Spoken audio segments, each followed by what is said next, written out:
Police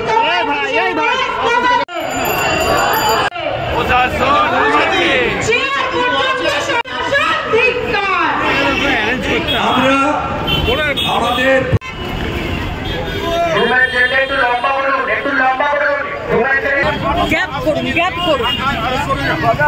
হাতে মোমবাতি নিয়ে নিন, পরপর আমরা মোমবাতির আগুন জ্বালিয়ে দেব।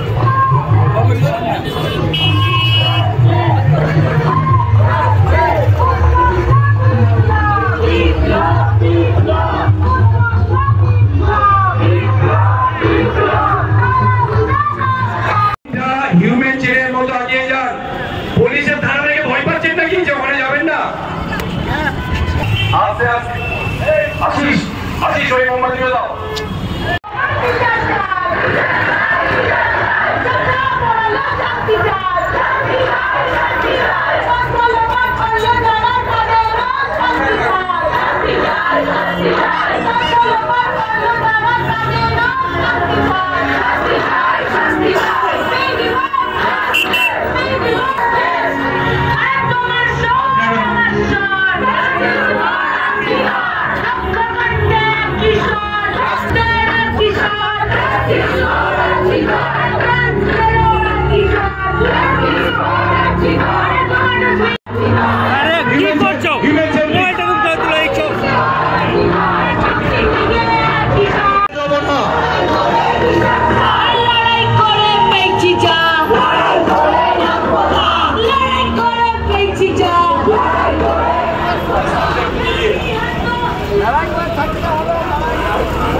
মাত্র ভালো রাখবো।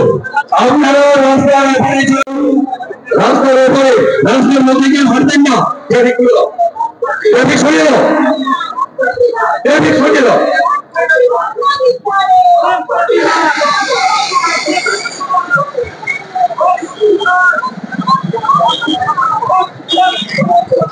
রাস্তার মাঝে কেউ বেরোবেন না। আমরা আমাদের প্রতিবাদে আগুন জ্বালাবো।